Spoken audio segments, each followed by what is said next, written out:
मुख्यमंत्री युवा उद्यमी विकास अभियान जी। तो इसको सीएम युवा शॉर्ट में कहते हैं जी। इसमें देखिए 21 से 40 साल का कोई भी युवा वो अप्लाई कर सकता है किसी भी मैन्युफैक्चरिंग सेक्टर के लिए या कोई सर्विस सेक्टर के लिए।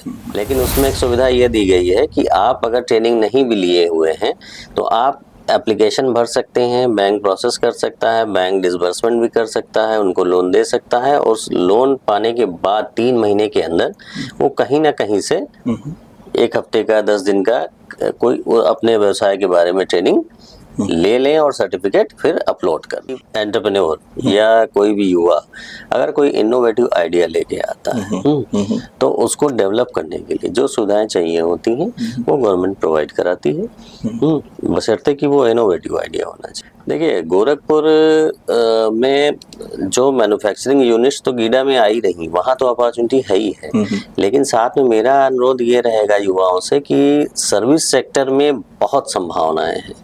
अब सर्विस सेक्टर का मतलब ये होता ट्रेडिंग नहीं होती कि हमने एक जगह से सामान खरीदा और थोड़ा सा इंसेंटिव जोड़ के आगे बेच दिया, कोई सर्विस प्रोवाइड करिए। जैसे नंबर 1 पे ओडीओपी टूल किट और प्रशिक्षण कार्यक्रम, उसमें हम 10 दिन का जो भी ओडीओपी के प्रोडक्ट में ट्रेनिंग लेना चाहते हैं 10 दिन का प्रशिक्षण है, फिर उनको 2000 रुपये का स्टाइपेंड है, प्लस जो है उनको एक अपग्रेडेड टूल किट है।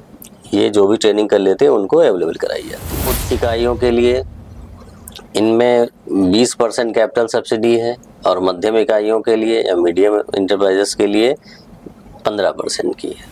हेलो नमस्कार प्रणाम, मैं हूं कृष्ण और आप देख रहे हैं लाउड स्पीकर 90 FM। दोस्तों आज मैं आपको अपने विशेष कार्यक्रम लाउड स्पीकर अरेस्ट में मिलवाने जा रहा हूं उपायुक्त उद्योग श्री गौरव मिश्र जी से।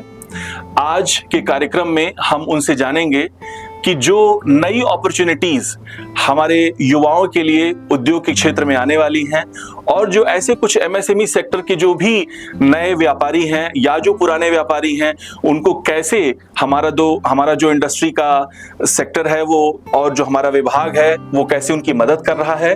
तो सबसे पहले तो हम हमारे उपायुक्त श्री गौरव मिश्र जी का स्वागत करना चाहेंगे। सर आपका बहुत बहुत स्वागत है हमारे कार्यक्रम में। सबसे पहला तो सवाल मैं यही जानना चाहूंगा कि गीडा बहुत विकास कर रहा है और उसका क्षेत्र भी अब बड़ा हो रहा है और नई नई इंडस्ट्रीज भी आ रही हैं।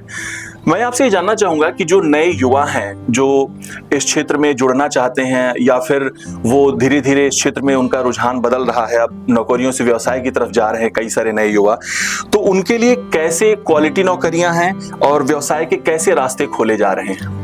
देखिए गीडा लगातार प्रयास कर रहा है कि बड़े बड़े उद्योग यहाँ पे स्थापित हों और उसमें सफलता भी मिल रही है। अभी टेक्नोप्लास्ट करके एक बड़ी यूनिट लगी हुई है, वरुण बेवरेज जो है स्टार्ट हो चुके हैं, तत्व प्लास्टिक स्टार्ट हो चुकी है, अडानी साहब आ रहे हैं और कोका कोला आ रही है, कैंपा कोला आ रहे हैं। तो ये सारे जो बड़े ब्रांड हैं ये सारे लोग आ रहे हैं यहाँ पे और इसीलिए आ रहे हैं क्योंकि यहाँ पे अपॉर्चुनिटीज़ हैं, आपके काम करने वाले लोग भी अवेलेबल हैं। वो अपने साथ अपने मैनेजर तो लेके आते हैं लेकिन बाकी सारे जो है स्किल्ड लोग वो लोकल लेवल से ही अपॉइंट करते हैं।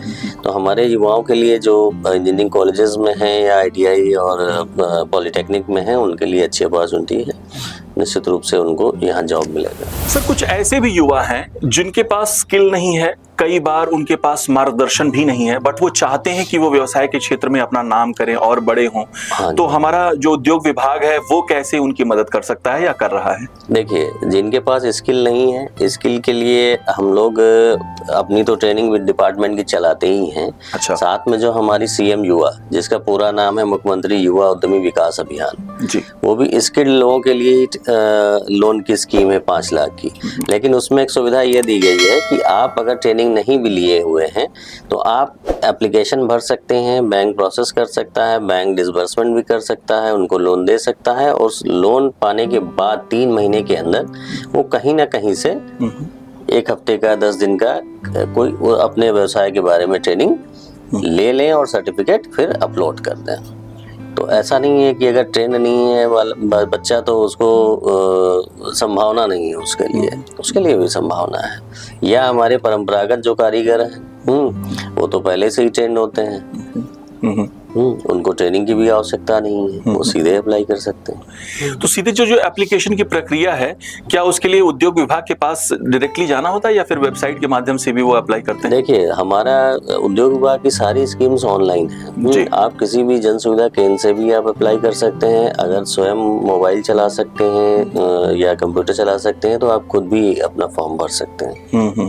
बहुत सिंपल प्रक्रिया है। अभी आपने जो मुख्यमंत्री युवा स्वरोजगार योजना की भी अपनी चर्चा करी, ये योजना बहुत ज्यादा चर्चा में है और बहुत सारे युवा इसे लाभान्वित भी हो रहे हैं। थोड़ा सा इसके बारे में और हमें विस्तार से बताएं। देखिए, ये स्कीम है मुख्यमंत्री युवा उद्यमी विकास अभियान जी। तो इसको CM युवा शॉर्ट में कहते हैं जी। इसमें देखिए 21 से 40 साल का कोई भी युवा वो अप्लाई कर सकता है किसी भी मैन्युफैक्चरिंग सेक्टर के लिए या कोई सर्विस सेक्टर के लिए। और इसमें देखिए 3-4 चीजें बहुत अच्छी हैं। पहली चीज तो ये पूरी तरीके से ब्याज मुक्त है। ओके। दूसरी चीज, इसमें जो फर्स्ट EMI बनती है वो 6 महीने बाद बनती है। तीसरी चीज, इसमें 10% अनुदान भी है, यानी और मैक्सिमम 5 लाख तक का आप लोन ले सकते हो। अगर आप 5 लाख का लोन लेते हो तो ब्याज फ्री है, ब्याज लगना नहीं है। जो पैसा आपने लिया वो वापस करना है और आपको 5 लाख में 50,000 रुपए यानी 10% अलग से सब्सिडी भी मिल रही है। तो ये फायदे हैं। सर, नई नई इंडस्ट्रीज आ रही हैं और बहुत सारे ऐसे छोटे व्यापारी भी हैं जो कई बार जो है इन इंडस्ट्रीज से डर जाते हैं और उनको लगता है कि इससे हमारा व्यापार जो है वो प्रभावित हो जाएगा। तो इस तरीके की जो भी डर है लोगों के मन में या जो भी ऐसा वो सोचते हैं कि उनका व्यापार प्रभावित हो जाएगा, तो क्या कुछ ऐसा हमारा उद्योग विभाग कर रहा है जिससे कि ये जो इंडस्ट्रीज आ रही हैं उससे ये हमारे जो छोटे व्यापारी हैं वो प्रभावित ना हो बल्कि लाभान्वित हों? नहीं, देखिए, ये पूरी तरीके से बात सही नहीं है कि उनसे वो प्रभावित होते हैं। देखिए, जब भी कोई बड़ी इंडस्ट्री कहीं आती है तो उस एरिया का डेवलपमेंट ही होता है। वहाँ उससे संबंधित कई प्रकार के काम निकलते हैं और नई नई इंडस्ट्री का प्रादुर्भाव होता है। जैसे मान लिया उसको कोई चीज की सप्लाई लेनी है तो एक बिजनेस काउंट बढ़ा, या उनके यहाँ कोई मशीन सप्लाई होनी है, कोई रॉ मटेरियल सप्लाई होना है या ट्रांसपोर्टेशन सप्लाई होना है, तो ये नए बिजनेस जनरेट करती है बड़ी इंडस्ट्री, छोटे बिजनेस को खत्म नहीं करती। इसी क्रम में मैं आपसे जानना चाहूंगा कि जो ODOP परियोजना है उत्तर प्रदेश सरकार की, उसमें तमाम शिल्पकार इत्यादि जो भी हैं या जो भी उत्पादक हैं वो उनको ODOP परियोजना कैसे लाभान्वित कर रही है और वो कैसे इस पर्टिकुलर परियोजना में भाग ले सकते हैं, सरकार के साथ आ सकते हैं? हाँ, देखिए, ODOP स्कीम जो उत्तर प्रदेश सरकार की है वो एक अम्ब्रेला स्कीम है। उसके अंदर कई योजनाएं हैं। जैसे नंबर 1 पे ODOP टूल किट और प्रशिक्षण कार्यक्रम। उसमें हम 10 दिन का जो भी ODOP के प्रोडक्ट में ट्रेनिंग लेना चाहते हैं 10 दिन का प्रशिक्षण है, फिर उनको 2,000 रुपए का स्टाइपेंड है, प्लस जो है उनको एक अपग्रेडेड टूल किट है। ये जो भी ट्रेनिंग कर लेते हैं उनको अवेलेबल कराई जाती है। दूसरी चीज फिर आती है, ट्रेनिंग कर लिए अब अपना काम करना है तो ODOP वित्त पोषण योजना। इसमें आप 25% से लेके 10% तक सब्सिडी है। अलग अलग सिनेरियो पे 25 लाख पे 25% है, 25 लाख के ऊपर जाएंगे, 100 करोड़ तक जाएंगे तो 20% है, उसके ऊपर जाएंगे तो 10% है। इनके मैक्सिमम कैप भी है। तो अब अपना काम शुरू करना है तो लोन, ट्रेनिंग के बाद लोन भी अवेलेबल है, लोन की सुविधा अवेलेबल है, वो भी ले सकते हैं। इसके बाद अब मार्केटिंग का इशू है, तो मार्केटिंग में क्या है कि ODOP आपको मार्केट डेवलपमेंट स्कीम है ODOP की। तो उसमें क्या है कि जो भी आर्टिजन या हमारे कलाकार हैं वो अगर किसी मेले में जाते हैं तो 75% जो है हम उनके खर्चे का या स्टॉल रेंट का वो रिएम्बर्स करते हैं। ये कोई भी मेले हो सकते हैं या सरकार द्वारा आयोजित मेले? नहीं, कोई भी मेले, कोई भी मेले नोटिफाइड होना चाहिए बस वो। ठीक। एक तो ये सुविधा हो गई। दूसरी जो है, आप ODOP ब्रांडिंग, ODOP मार्ट हमारा विभाग चलाता है, ऑनलाइन प्लेटफॉर्म है, उस पर आप रजिस्ट्रेशन कर सकते हैं। साथ में आप हमारा जो है फ्लिपकार्ट के साथ MOU हुआ है, आप उस पर जो है अपना ऑनबोर्ड कर सकते हैं प्रोडक्ट। तो ये मार्केटिंग का भी प्लेटफॉर्म अवेलेबल करा रहे हैं हम लोग। आपने इस बातचीत में जो पहली प्रक्रिया बताई जिसमें आप ट्रेनिंग दे रहे हैं, थोड़ा सा उसको और स्पष्ट कर दें हमारे जो भी श्रोता है देखिए या दर्शक ट्रेनिंग हैं। बहुत महत्वपूर्ण है इसमें। हाँ। इसमें होता है क्या, ऑनलाइन आप आवेदन करते हैं, आवेदन के बाद आपका चयन होता है। चयन ये आवेदन जो है एक सीखा हुआ व्यक्ति भी कर सकता है या फिर जो रॉ इंडिविजुअल है वो भी? वो दोनों कर सकते हैं। सीखे हुए व्यक्ति के लिए ये स्किल अपग्रेडेशन की ट्रेनिंग है। ओके। और ऐसा रॉ ना हो कि जो उस विषय में जानता ही ना हो। ठीक ठीक। उस विषय के बारे में जानकारी होनी चाहिए, उस प्रोडक्ट के बारे में जानकारी इनिशियल लेवल की होनी चाहिए जी। क्योंकि ये स्किल अपग्रेडेशन की ट्रेनिंग है। अब हमारे यहाँ गोरखपुर में जो है ये training Uttar Pradesh institute of design कराता है। उनके बहुत रिनाउंड जो निफ्ट पास आउट हैं या NID से हैं, नेशनल इंस्टीट्यूट ऑफ डिज़ाइन, वहाँ के डिज़ाइनर आते हैं, इन लोगों को सिखाते हैं कि किस तरीके की डिज़ाइन बनेगी, कैसे क्या करना है, क्या चलन में है, कैसे आप अपने प्रोडक्ट को और बढ़िया कर सकते हो, कैसे इसको और अच्छा दिखा के अच्छी मार्केटिंग कर सकते हो। ये सारी चीज़ें सिखाई जाती हैं। लेकिन अगर कोई वो प्रोडक्ट के बारे में जानता ही नहीं, बनाना भी नहीं जानता, तो फिर वो स्किल अपग्रेडेशन नहीं रहेगी। तो उस विधा से जुड़ा हुआ होना चाहिए। तो उसमें जो ये मानक है, ये मानक जो है उसकी क्या कोई परीक्षा होती है कि आपको इसकी जानकारी है या नहीं?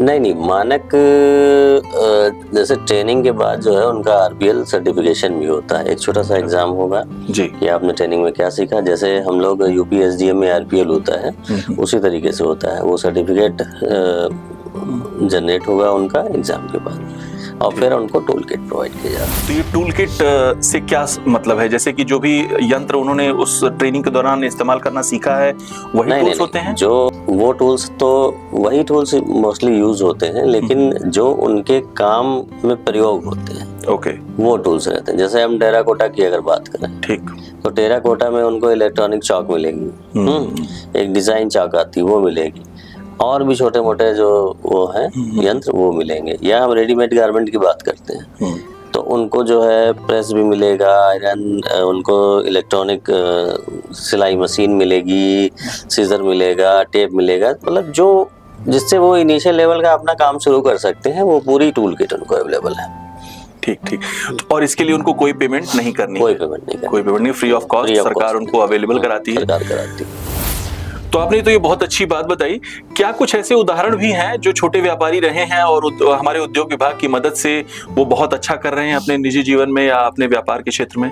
बिल्कुल कर रहे हैं। हम लोग हर स्कीम की जो है वो सक्सेस स्टोरी भी शेयर करते हैं और ऊपर शासन लेवल भी मांगी जाती है। हमने CM युवा की भी सक्सेस स्टोरी भेजी हुई है, हमने मुख्यमंत्री युवा स्वरोजगार योजना जो है उसकी भी भेजी हुई है, ODOP की भी भेजी हुई है, और कई ऐसी यूनिट्स भी हैं जहां विजिट की जा सकती है, उनसे सीखा जा सकता है कि कैसे करना है, कैसे मैनेजमेंट करना है काम का, कैसे प्रोडक्ट बनाना है या कैसे मार्केटिंग करनी है। तो बहुत सारे एग्जाम्पल हैं। क्या ये जो सक्सेस स्टोरीज हैं ये आम जनता भी पढ़ सकती है या फिर सरकार? बिल्कुल पढ़ सकती है, हम न्यूज़पेपर्स में भी निकलता रहता है। अच्छा, मैं इस बातचीत में एक चीज देख रहा हूं कि तमाम जो उद्योगों की आपने चर्चा करी है, जैसे आपने टेराकोटा की बात करी, आपने कोका कोला, कैंपा कोला और तमाम ऐसे उद्योगों की आपने पीछे चर्चा करी है। कुछ थोड़ा हमें ये भी बताइए हमारे युवाओं के लिए कि कौन से ऐसे प्रमुख उद्योग हैं गोरखपुर विशेष क्षेत्र को देखते हुए जहां पे आपके अनुसार अपॉर्चुनिटीज बहुत अच्छी हैं? देखिए, गोरखपुर में जो मैन्युफैक्चरिंग यूनिट्स तो गीडा में आ ही रही, वहाँ तो अपॉर्चुनिटी है ही है, लेकिन साथ में मेरा अनुरोध ये रहेगा युवाओं से कि सर्विस सेक्टर में बहुत संभावनाएं हैं। अब सर्विस सेक्टर का मतलब ये होता ट्रेडिंग नहीं होती कि हमने एक जगह से सामान खरीदा और थोड़ा सा इंसेंटिव जोड़ के आगे बेच दिया। कोई सर्विस प्रोवाइड करिए। सर्विस प्रोवाइड में क्या आता है, लोग जान ही नहीं पाते सर्विस इंडस्ट्री है क्या। आप साइबर कैफे यूज करते हो, वो सर्विस इंडस्ट्री। आप रेस्टोरेंट यूज करते हो, आप होटल यूज करते हो, आप लॉन्ड्री यूज करते हो, या आप बार्बर शॉप देखे हो, आप ब्यूटी पार्लर देखे हो, आप टेंट हाउस देखे हो। ये मतलब छोटे छोटे एग्जाम्पल बता रहा हूँ। आप नेचुरोपैथी देख लीजिए, आप डायग्नोस्टिक सेंटर देख लीजिए। ये कुछ एग्जाम्पल हैं, जबकि सर्विस इंडस्ट्री में ऐसे 5000 आइटम आपको मिल जाएंगे जिनकी आप सर्विस प्रोवाइड कर सकते हो। अभी हमने CM युवा में लगभग 2 ऐसे युवाओं का लोन हुआ, हम लोगों ने आवेदन भेजा था कि ये जो मोबाइल सैलून सोचिए कि वो व्यक्ति जो है वो आपके घर घर जाके आपका सब सैलून का काम किए दे रहा है। आपको कहीं जाना नहीं है, आपके पास टाइम नहीं है, आपके ऑफिस में जाएगा बंदा और वो कर लेगा, या क्लाउड किचन। काफी सारी अपॉर्चुनिटीज हैं जैसा कि आपने बताया, हजारों। और अगर 5000 प्रकार के उद्योगों की अगर हम बात कर रहे हैं या 5000 प्रकार के सर्विस सेक्टर्स की बात कर रहे हैं, तब तो डेफिनेटली बहुत सारी अपॉर्चुनिटीज हैं। आप जो भी सोच सकते हैं। अब देखिए, अब क्या है कि एसी की सर्विस करने के लिए ऑनलाइन सारे प्लेटफॉर्म अवेलेबल हैं। ब्लिंकिट क्या है, सर्विस इंडस्ट्री। 2 मिनट में आपके घर सामान पहुंच जाता है। इस प्रकार से युवा अपना भी स्टार्टअप बना सकते हैं। सर, एमएसएमई पॉलिसी क्या है, थोड़ा सा हमें बताएं। देखिए, एमएसएमई पॉलिसी अब 2022 की पॉलिसी आई हुई है, और हमने लगभग हमारे विभाग ने 20 लोगों को लाभान्वित किया है यहाँ जनपद गोरखपुर में। उसमें 3 चीज़ें हैं। माइक्रो यूनिट्स को डबल सब्सिडी मिलती है, 25% कैपिटल सब्सिडी और 50% इंटरेस्ट की छूट। यानी अगर आपका इंटरेस्ट बैंक 10% चार्ज कर रहा है तो 5% आपका गवर्नमेंट पे करती है 5 साल तक। ये हो गया। लघु इकाइयों के लिए इनमें 20% कैपिटल सब्सिडी है, और मध्यम इकाइयों के लिए या मीडियम इंटरप्राइजेस के लिए 15% की है। तो ये बहुत अच्छा इंसेंटिव मिल रहा है। मान लिया कोई व्यक्ति अगर 1 करोड़ की प्लांट मशीनरी का इन्वेस्टमेंट कर रहा है, बैंक से लोन भी लिया हुआ है, तो उनको 25% यानी 25 लाख रुपए तो कैपिटल सब्सिडी मिल गई सीधे उनके खाते में हमारे विभाग से।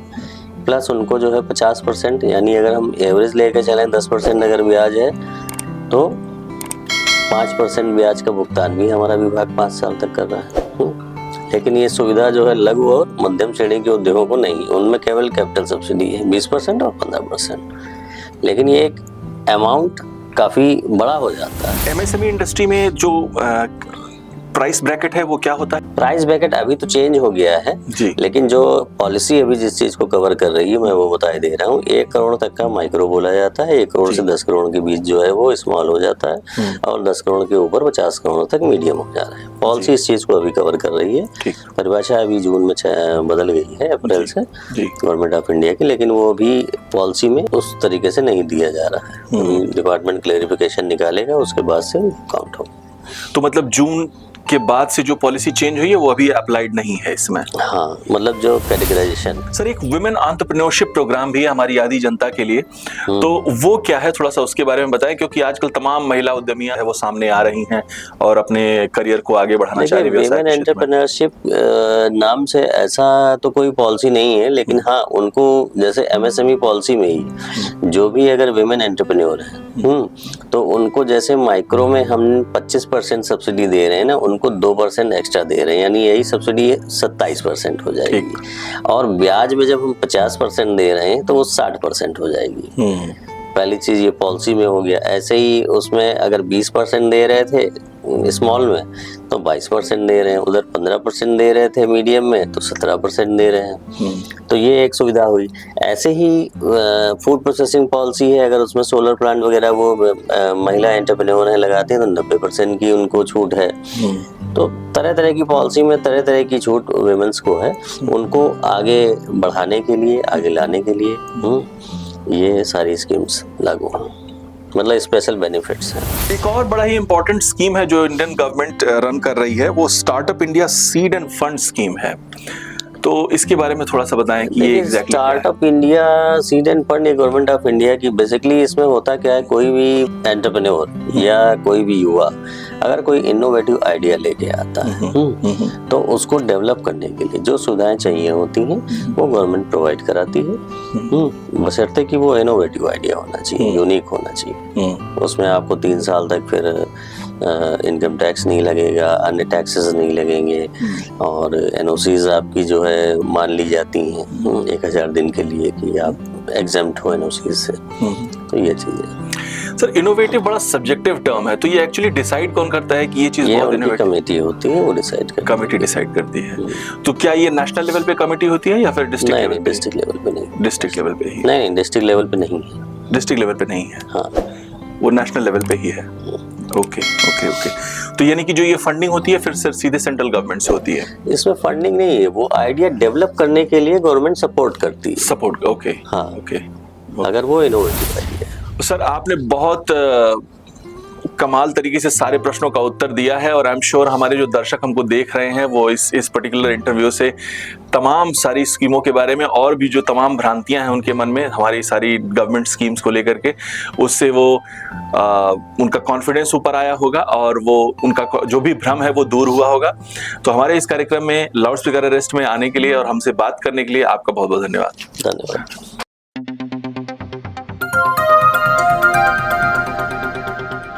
बजाओ जरा झूम के बजाओ, बजाओ बजाओ जरा झूम के बजाओ।